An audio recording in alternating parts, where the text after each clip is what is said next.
Alhamdulillahirabbil alamin wassalatu wassalamu ala asyrafil anbiya wal mursalin nabiyina Muhammadin wa alihi wa sahbihi wa man tabi'ahum bi ihsanin ila yaumiddin. Jabatan, memang jabatan itu nikmat. Akan tetapi mereka orang-orang yang memiliki jabatan apakah tidak berpikir di balik kenikmatan itu ada sesuatu yang menyeramkan? Karena jabatan itu akan ditanyakan oleh Allah nanti pada hari kiamat. Disebutkan dalam hadis Nabi SAW bahwa Rasulullah SAW bersabda kepada Abu Dzar, "Ya Abu Dzar, innaha amanah wa innaha khizyun wa nadamah yaumil qiyamah." Hai Abu Dzar, jabatan itu adalah amanah dan ia adalah kehinaan dan penyesalan nanti pada hari kiamat. Iya. Hakikat jabatan adalah perkara yang berat di mata Allah Subhanahu wa taala. Apalagi ia seorang presiden, apalagi ia seorang gubernur, atau ia seorang bupati, ataupun jabatan apapun, ia tetap adalah perkara yang akan dimintai pertanggungjawabannya oleh Allah Subhanahu wa taala.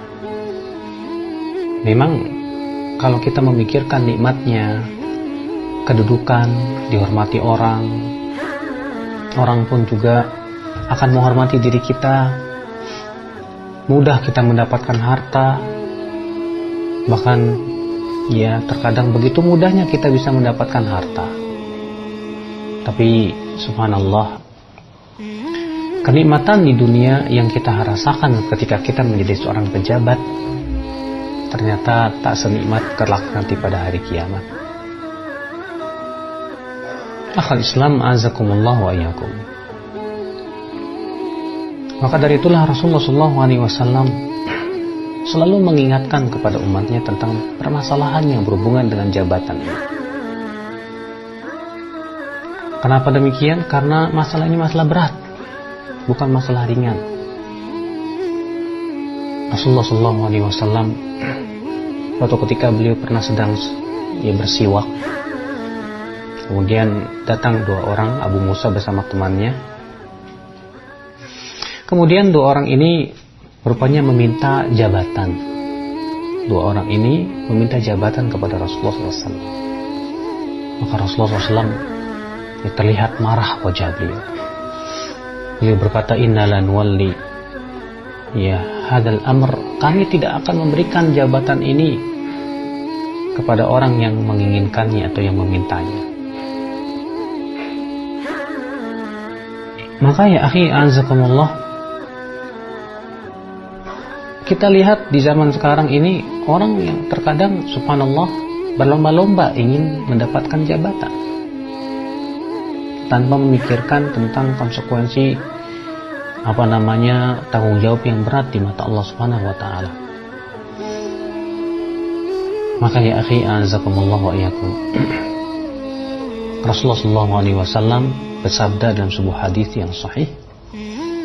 Kata Rasulullah SAW, siapa yang dijadikan pemimpin karena dia yang minta, Allah tidak akan bantu dia. Tapi siapa yang menjadi pemimpin bukan karena dia yang minta, maka Allah akan bantu dia. Berarti dia meminta jabatan ini perkara yang menyebabkan Allah tidak mau membantu kita. Tapi ketika kita menjadi jabatan karena kita yang diminta, dan akhirnya kita harus terima juga, ya, maka dari itu Allah akan bantu kita. Dan itu keadaan para sahabat di zaman terdahulu, di mana para sahabat mereka malah lari dari jabatan. Iya, sampai-sampai Abu Hanifah pernah diminta oleh khalifah di zaman itu untuk dipilih menjadi seorang qadhi, tapi Abu Hanifah menolak. Akhirnya marahlah si qadhi ini, ya. Kemudian ia berkata, ya, kamu harus menerima jabatan ini. Kata Abu Hanifah, maaf qadhi, saya tidak cakap untuk memegang jabatan tersebut. Kata si qadhi, kamu dusta. Ya, karena kefakihan Imam Abu Hanifah memang masyhur sekali. kata si qadhi ini, kamu dusta. Kata Imam Abu Hanifah, kalau aku berdusta berarti aku tidak berhak untuk menjadi qadhi. Kalau aku jujur, aku berarti memang tidak cakap menjadi qadhi. Ya, mendengar itu si qadhi pun akhirnya, ya sudahlah. Abu Hanifah pun kemudian terbebas dari jabatan tersebut. Demikian pula di zaman Umar bin Khattab, semua sahabat merasa sangat berat untuk mendapatkan jabatan kepemimpinan.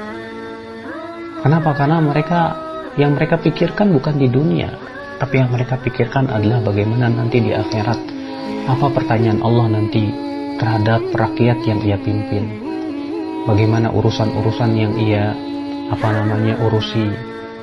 Berat ya akhi, berat. Makanya kata Rasulullah SAW, inna khizyun wa nadamah yaumal qiyamah. Jabatan itu adalah kehinaan dan penyesalan kelak pada hari kiamat, kata Rasulullah SAW. Makanya aneh di zaman sekarang orang berlomba-lomba untuk mencalonkan diri sebagai pejabat, karena yang mereka pikirkan, wah bisa dapat kekayaan, bisa mempunyai begini dan begitu. Kecuali kata para ulama memang kalau terpaksa dalam artian, ya, kita melihat tidak ada pejabat yang cakap, amanah, hanya kita yang mampu. Yang dikhawatirkan tentu kalau orang yang memegang akan menyebabkan mudarat besar, apalagi kalau itu non-muslim. Maka di saat itu tidak mengapa, kata Imam Al-Qurtubi, ya berdasarkan perbuatan Nabi Yusuf alaihissalam, di mana Nabi Yusuf ya mengatakan, ij'alni ala khazainil ard, jadikan aku sebagai bendaharawan. Kenapa? Karena Nabi Yusuf mempunyai kecakapan dalam masalah itu. Sehingga ketika beliau yang memegangnya, maslahat yang besar. Namun tentunya akhi azakumullah, di zaman sekarang kewajiban kita adalah untuk berhati-hati dari yang namanya jabatan ini. Karena ia adalah fitnah yang sangat besar. Ya, dibukakan pintu-pintu dunia, sehingga akhirnya banyak orang yang tidak kuat dan tahan. Dan kita lihat di zaman sekarang, tadinya dia sebelum mendapatkan jabatan, Masya Allah, dia punya iman, punya Islam, punya takwa. Islam menjadi jabatan, sedikit demi sedikit ia tertipu oleh dunia. Akhirnya ia pun memakan harta manusia dengan tanpa hak. Na'udzubillah. Kita mohon kepada Allah keselamatan. Semoga dan kita selalu mendoakan para pejabat di negeri kita ini supaya Allah memberikan kepada mereka hidayah, kejujuran, amanah, ya, dijauhkan dari korupsi dan yang lainnya, karena itu perkara yang diharamkan dalam agama kita. Wabillahi taufiq. Subhanakallah bihamdik, asyhadu an la ilaha illa anta, astaghfiruka wa atubu ilaik. Wassalamualaikum warahmatullahi wabarakatuh.